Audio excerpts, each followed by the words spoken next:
Bendiciones mis hermanos, les habla un día más su hermano Teo en Cristo para compartirles la historia de San Gabriel de la Dolorosa del año 1862.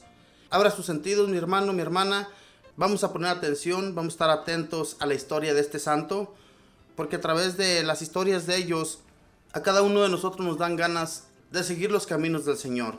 Pero si leemos historietas, libros que no nos llevan a nada, en verdad lo que vamos a encontrar es puro vacío. Entonces, ¿qué mejor que leer un libro santo? Y así nosotros vamos a encontrar la gracia de Dios, al igual que estos hombres. Voy a comenzar pues, mis hermanos. Dice así la historia de San Gabriel de la Dolorosa. Nació en Asís, Italia, en 1838. Su nombre en el mundo era Francisco Pozzeni. Era el 10º entre 13 hermanos. Su padre trabajaba como juez de la ciudad. A los 4 años quedó huérfano de madre. El papá, que era un excelente católico, se preocupó por darle una educación esmerada, mediante la cual logró ir dominando su carácter fuerte, que era muy penoso a estallar en arranques de ira y de mal genio. Tuvo la suerte de educarse con 2 comunidades de excelentes educadores, los hermanos cristianos y los padres jesuitas, y las enseñanzas recibidas en el colegio le ayudaron mucho para resistir los ataques de sus pasiones y de la mundanidad. El joven era sumamente esmerado en vestirse a la última moda, y sus facciones elegantes y su fino trato, a la vez que su rebosante alegría y la gran agilidad para bailar, lo hacían el preferido de las muchachas en las fiestas.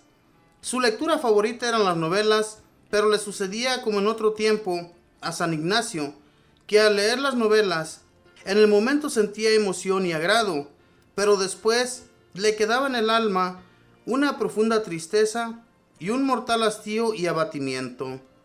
Sus amigos lo llamaban el enamoradizo, pero los amores mundanos eran como un puñal forrado con miel, dulce por fuera y dolorosos en el alma.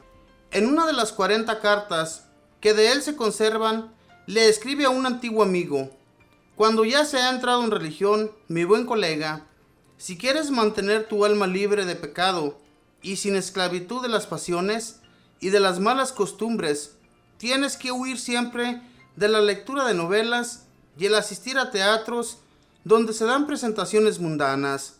Mucho cuidado con las reuniones donde hay licor y con las fiestas donde hay sensualidad. Y huye siempre de toda lectura que pueda hacer daño a tu alma. Yo creo que si hubiera permanecido en el mundo, no habría conseguido la salvación de mi alma. Dirás que me divertí bastante, pues de ello no queda sino amargura, remordimiento, temor y hastío. Perdóname si te di algún mal ejemplo y pídele a Dios que me perdone también a mí. Al terminar su bachillerato y cuando ya iba a empezar sus estudios universitarios, Dios lo llamó a la conversión por medio de una grave enfermedad. Lleno de susto, prometió que si se curaba de aquel mal, se iría de religioso. Pero apenas estuvo bien de salud, olvidó su promesa y siguió gozando del mundo. Un año después, se enferma más gravemente. Una laringitis que trata de ahogarlo y casi lo lleva al sepulcro. Lleno de fe, invoca la intercesión de un santo jesuita martirizado en las misiones y promete irse de religioso, y al colocarse una reliquia de aquel mártir en el pecho, se queda dormido y cuando despierta está curado milagrosamente. Pero apenas se repone de su enfermedad, empieza otra vez el atractivo de las fiestas y de los enamoramientos y olvida su promesa. Es verdad que pide ser admitido como jesuita y es aceptado, pero él cree que para su vida de hombre tan mundana, lo que está necesitando es una comodidad más rigurosa y deja para más tarde el entrar a alguna congregación de religiosos. Estalla la peste del cólera en Italia y miles de personas van muriendo día por día. Y el día menos pensado, muere la hermana que él más quiere. Considera que esto es un llamado muy serio de Dios para que se vaya de religioso. Habla con su padre, pero a este le parece que un joven amigo de fiestas mundanas se va a aburrir demasiado en un convento y que la vocación no le va a durar quizá ni siquiera unos meses. Pero un día asiste a una procesión con la imagen de la Virgen Santísima. Nuestro joven le ha tenido siempre una gran devoción a la Madre de Dios y probablemente esta devoción fue la que logró librarlo de las trampas del mundo. Y en plena procesión levanta sus ojos hacia la imagen de la Virgen y ve que ella lo mira fijamente con una mirada que jamás había sentido en su vida. Ante esto ya no puede resistir más. Se va a donde su padre a rogarle que lo deje irse de religioso. El buen hombre le pide el parecer al confesor de su hijo y, recibida la aprobación de este santo sacerdote, le concede el permiso de entrar a una comunidad bien rígida y rigurosa, los padres pasionistas. Al entrar de religioso, se cambia de nombre y en adelante se llama Gabriel de la Dolorosa. Gabriel, que significa el que lleva el mensaje de Dios, y la Dolorosa, porque su devoción mariana más querida consiste en recordar los 7 dolores o penas que sufrió la Virgen María. Desde entonces será un hombre totalmente transformado. Gabriel había gozado siempre de muchas comodidades en la vida y le había dado gusto a sus sentidos, y ahora entra a una comunidad donde se ayuna y donde la alimentación es tosca y nada variada. Los primeros meses sufre un verdadero martirio con este cambio tan brusco, pero nadie le oye jamás una queja, ni le ve triste o disgustado. Gabriel lo que hacía, lo hacía con todo el alma. En el mundo se había dedicado con todas las fuerzas a las fiestas mundanas, pero ahora, entrando de religioso, se dedicó con todas sus fuerzas de su personalidad a cumplir exactamente los reglamentos de la comunidad. Los religiosos se quedaban admirados de su gran amabilidad, de la exactitud total con la que cumplía todo lo que se le mandaba y del fervor impresionante con el que cumplía sus prácticas de piedad. Su vida religiosa fue breve, apenas unos 6 años, pero en él se cumple lo que dice el libro de la sabiduría. Terminó sus días en breve tiempo, pero ganó tanto premio como si hubiera vivido muchos años. Su naturaleza protestaba porque la vida religiosa era austera y rígida, pero nadie se daba cuenta en lo exterior de las repugnancias casi invencibles que su cuerpo sentía ante las austeridades y penitencias. Su director espiritual sí lo sabía muy bien. Al empezar los estudios en el seminario mayor para prepararse al sacerdocio, leyó unas palabras que le sirvieron como lema para todos sus estudios y fueron escritas por un sabio de comunidad, San Vicente María Strambi. Son las siguientes: los que se preparan para ser predicadores o catequistas piensen mientras estudian que una inmensa cantidad de pobres pecadores le suplican diciendo: por favor, prepárese bien para que logre llevarnos a nosotros a la eterna salvación. Este consejo tan provechoso lo incitó a dedicarse a los estudios religiosos con todo el entusiasmo de su espíritu. Cuando ya Gabriel estaba bastante cerca de llegar al sacerdocio, le llegó la terrible enfermedad de la tuberculosis. Tiene que recluirse en la enfermería y allí acepta con toda alegría y gran paciencia lo que Dios ha permitido que le suceda. De sangre en vómito de sangre, de ahogo en ahogo, vive todo un año repitiendo de vez en cuando lo que Jesús decía en el huerto de los olivos: Padre, si no es posible que pase de mí este cáliz de amargura, que se cumpla en mí tu santa voluntad. La comunidad de los pasionistas tienen como principal devoción el meditar en la santísima pasión de Jesús, y al pensar y pensar en lo que Cristo sufrió en la agonía del huerto, en la flagelación, en la coronación de espinas, en la subida al Calvario con la cruz a cuestas y en las horas de mortal agonía que el Señor padeció en la cruz, sentía Gabriel tan grande aprecio por los sufrimientos que nos vuelven muy semejantes a Jesús sufriente, que lo soportaba todo con un valor y una tranquilidad impresionantes.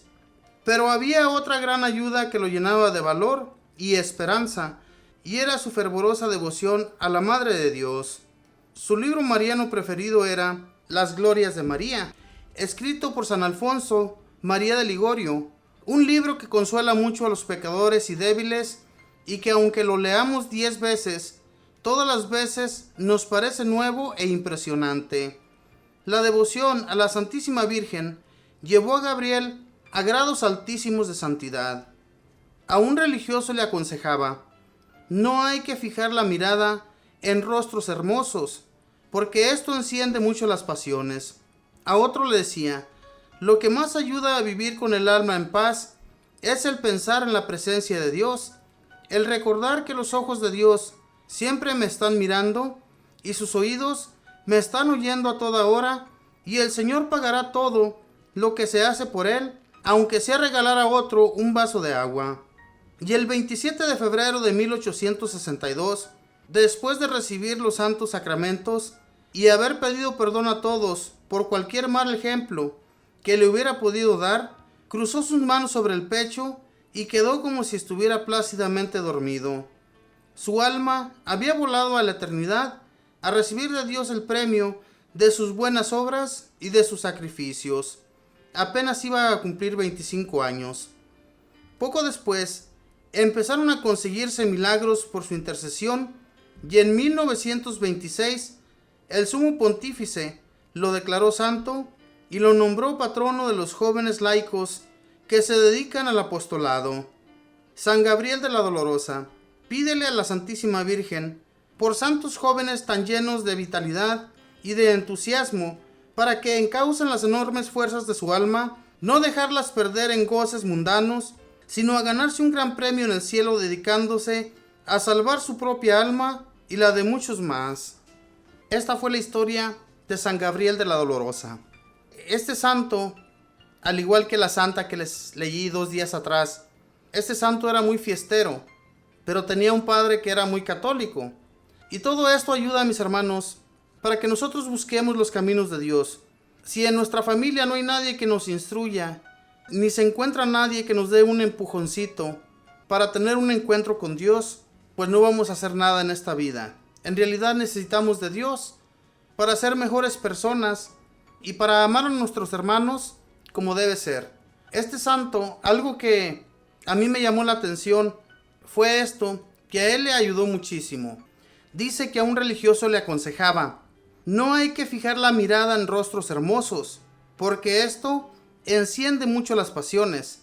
A otro le decía: lo que más ayuda a vivir con el alma en paz es el pensar en la presencia de Dios y el recordar que los ojos de Dios siempre me están mirando y sus oídos me están oyendo a toda hora, y que el Señor pagará todo lo que se hace por él. Esto también lo tenemos que acoger a nosotros, a nuestra persona. Recordar que nuestro Dios siempre nos está mirando, que Él no está lejos de nosotros y siempre nos está escuchando.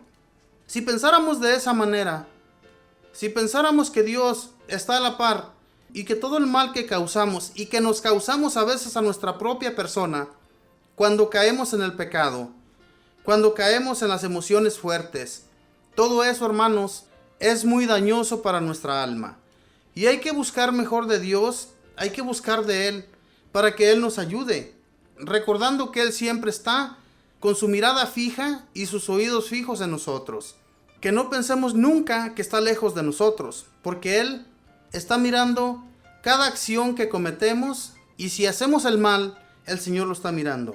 Lo que me llamó más la atención de esto, fíjese, siendo él un muchacho joven, apenas murió a los 25 años de edad. Al menos yo, ¿verdad? Mi persona, ya tengo bastantitos años y yo no me siento estar todavía preparado como este santo. Y qué bueno que haya santos que nos dan buenos consejos como este. Dice: no hay que fijar la mirada en rostros hermosos. Eso sí que es muy difícil para una persona de hoy en la actualidad. Y también para las mujeres, ¿verdad? Las mujeres, al igual que los hombres, ponemos mucho nuestra mirada en rostros hermosos. Y eso es malísimo. Y tampoco es muy bueno, hermanos, estar a solas con una mujer. O viceversa, una mujer con un hombre. Porque todo eso te llama la atención y entonces se puede caer en el pecado.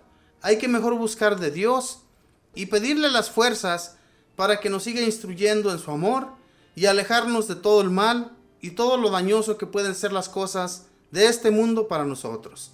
Que Dios les bendiga, que pase un feliz día. Bendiciones.